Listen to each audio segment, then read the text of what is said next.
Ancient India के scientific achievements की।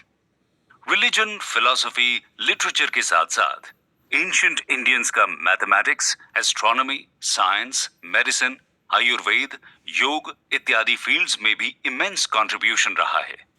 आइए हम एक एक कर सभी फील्ड्स के साइंटिस्ट्स और उनके अचीवमेंट्स की चर्चा करते हैं। शुरू करते हैं मैथमेटिक्स एंड एस्ट्रोनॉमी से। Mathematics and astronomy. आपको यह जानकर आश्चर्य होगा कि मॉडर्न डे मैथमेटिक्स के कई थ्योरम्स और कॉन्सेप्ट्स एंशिएंट इंडियन मैथमेटिशियंस को पता थे, लेकिन प्रॉपर दस्तावेज और प्रचार प्रसार में कमी होने के कारण उन्हें वो स्थान नहीं मिल पाया जो उनके वेस्टर्न काउंटरपार्ट्स को मिला है। उदाहरण के लिए हम एंशिएंट ग्रीक मैथमेटिशियन यूक्लिड की पॉपुलैरिटी से बहुत हद तक परिचित हैं, पर आज हम कुछ इंपॉर्टेंट एंशिएंट इंडियन मैथमेटिशियंस और एस्ट्रोनॉमर्स के कॉन्ट्रीब्यूशंस को भी अच्छे से जानेंगे। इनमें सबसे पहले बात करते हैं बौद्ध की। बौद्ध ने कई कॉन्सेप्ट्स और थ्योरम्स दिए थे जिसे वेस्टर्न वर्ल्ड ने बाद में रीडिस्कवर किया था।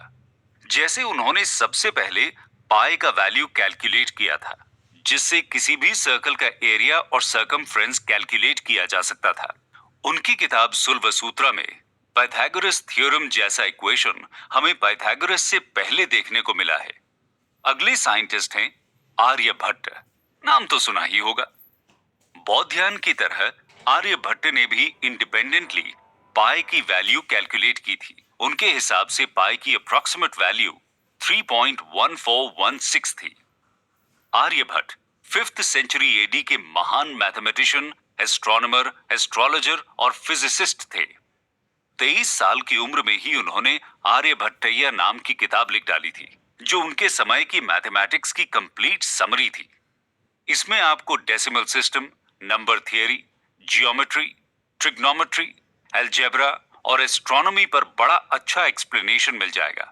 आर्यभट्ट ने सबसे नोटेबल जीरो का आविष्कार किया था। इसके कारण उन्हें अर्थ और मून के बीच डिस्टेंस निकालने में काफी मदद मिली थी।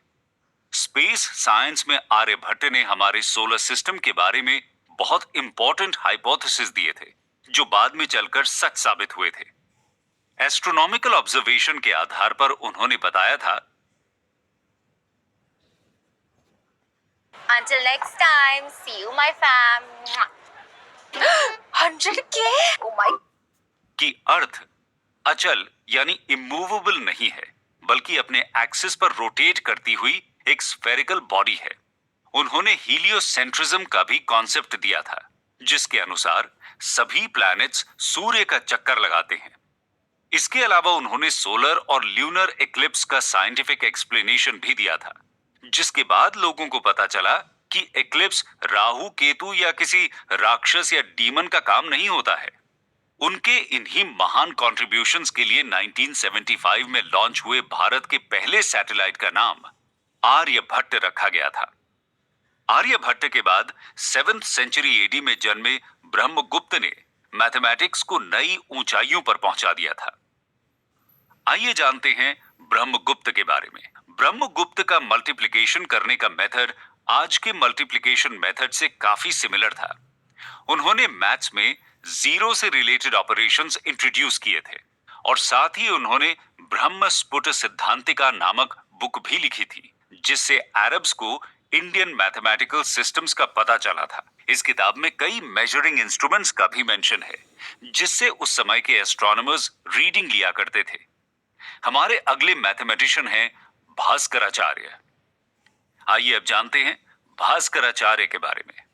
ब्रह्मगुप्त से 500 साल बाद 12th सेंचुरी एडी में जन्मे भास्कराचार्य उस समय के लीडिंग मैथमेटिशियन हुआ करते थे। उनका जन्म कर्नाटका के बीजापुर डिस्ट्रिक्ट में हुआ था। उन्होंने सिद्धांत शिरोमणि नाम से एक फेमस बुक लिखी थी, जिसमें 4 सेक्शंस थे। लीलावती यानी एरिथमेटिक, बीजगणित यानी अलजेब्रा, गोलाध्याय यानी स्फीयर और ग्रह गणित यानी मैथमेटिक्स ऑफ प्लैनेट्स।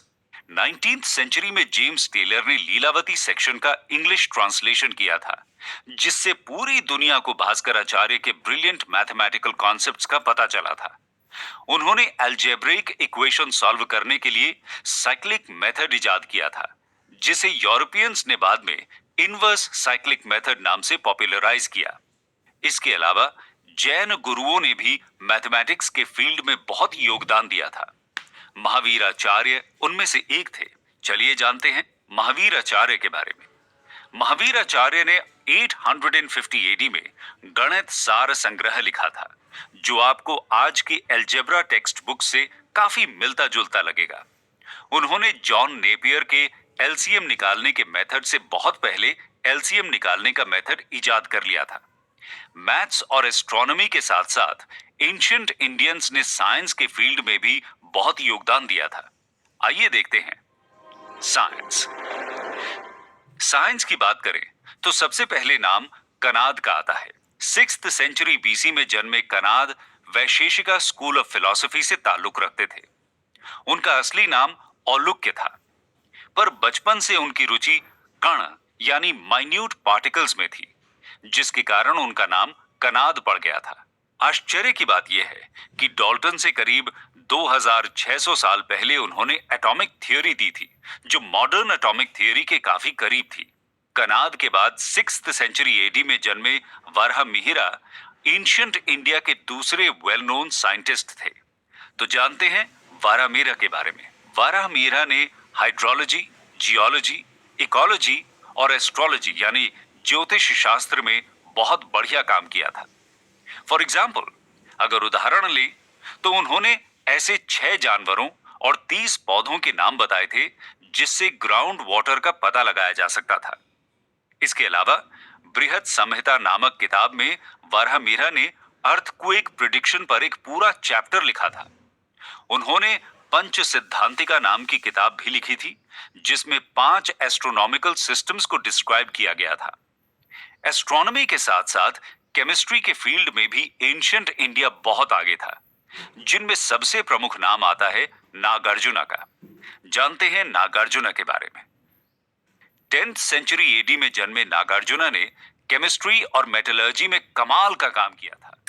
उन्होंने अपना पूरा जीवन किसी भी मेटल को गोल्ड में कन्वर्ट करने के रिसर्च में लगा दिया था, जिसे एल्केमी भी कहा जाता है।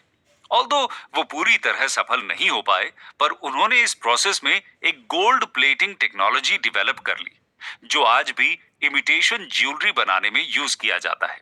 रस रत्नाकरा नाम की किताब में उन्होंने गोल्ड, सिल्वर, टिन, कॉपर जैसे मेटल्स के एक्सट्रैक्शन मेथड पर बहुत डिटेल में लिखा था।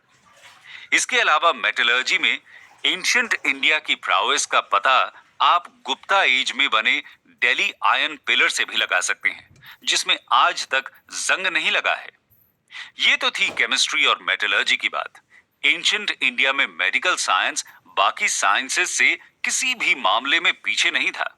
आइए देखते हैं मेडिकल साइंस। मेडिसिन और सर्जरी।